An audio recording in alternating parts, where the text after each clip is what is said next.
In this example, what we have is it's called ski wax, and we have beyond Lorson. He's trying to decide whether to use a new racing wax or not. And normally, his average course score, or in seconds, or how long it takes him to get down the course, is 55 seconds. So anything less than 55 seconds is obviously a good thing. Now, instead of averaging all these and what have you, I'm just going to declare this as 45 seconds. And he's going to do this course 8 times with the new ski wax. So what do we have here? We have mu sub 0, which is what he's declared as what he normally does at 55 seconds. We have y bar, which is 45 seconds. And that's the result of the average of the 8 times that he went down the slope. And then you have a standard deviation of 7.029. The first step is to say, okay, what's the problem statement here? The problem is he's trying to find out if this new ski wax works or not. And why would he want to know that? So the purpose is because he wants to win more races. Okay, so we're going to do a quantitative analysis, and the methodology is going to be a hypothesis test. We do not know the standard deviation for the population, and so we are going to declare that this is a t-test. Having said that, and knowing this, we want to find out if, HO, we want to find out if this indeed is a better situation or not as far as the ski wax goes. So what we do is on the null, we assume that it's no better. Okay, so in this situation, you want to say mu is greater than or equal to 55. It didn't get any better. Now HA is the opposite, where mu is less than 55. And if it's less than 55, that's a good thing. Mu greater than 55, it's like, okay, the ski wax did no good for the most part. So in order to find out what we're going to do, we're going to conduct or what he's going to do, we're going to conduct a hypothesis T. And what you're seeing here is you're seeing direction greater than or equal to less than. And so that infers direction, and as such, we will do a one-tail T test. All right. And we already know, we have up here the formulas for T, and we know that T is y bar minus mu sub 0, SE y bar, we know y bar, we know mu sub 0.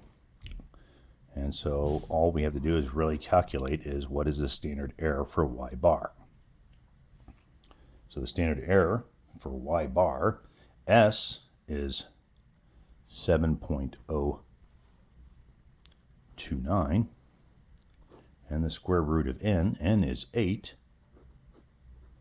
And if you ran that out, you would get a value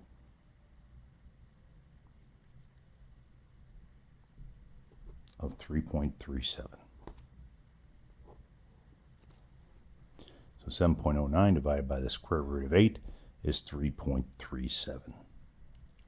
Now, having said that, we want to figure out the value for t. So t is equal to y bar minus mu sub 0 over the standard error for y bar, which would, as we know, we've already calculated as 3.37. So we do this, we got 10, because y bar is 45, and mu sub 0 is 55, and it's actually a negative value divided by 3.37. So we now know that t is equal to minus 2.97. Now what's really going on here? And we're going to go back to our distribution model. And we have this distribution model as always. And here's the mean. Okay, the mu sub 0, which is 55. And so now we want to know, is 45 what is the value for that area under the curve down here. And if this is less than 0.05, then we would say that we would reject the null and that this ski wax is a good thing. So let's run this out. As we did back here, we know that the t-value is minus 2.97. And we know that the sample size is 8, so the degrees of freedom on the t-chart is 7, because n minus 1 is the degrees of 7, or degrees of freedom. In this case, it's 8 minus 1, which is 7. And we know that we calculated 2.97. We come in here, and 2.97 falls right around in here. And you can see, and this was a one-tail analysis, so our chart says that this is well below 5%. In fact, it's somewhere between 1 and 2.5%.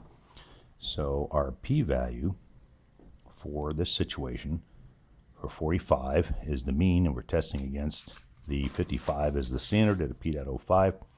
We can safely say that we're definitely less than p.05. No doubt. And in fact, we're probably going to come in, as we said here, you're probably on a one-tail. You're going to come in something between 1 and 2.5. So you're in there really nicely. Having said that, p.05, we're less than that. So now we go back to our original hypothesis testing, where we said, okay, mu is greater than or equal to 55. Our p-value is less than 0.05, so we will reject the null and accept the alternate. Therefore, the new ski wax is a good thing. It has actually reduced the average time down the hill, and so you would reject HO, and therefore you would say to him that to be on, that you would go ahead and purchase the new ski wax and use that in his racing. Thank you.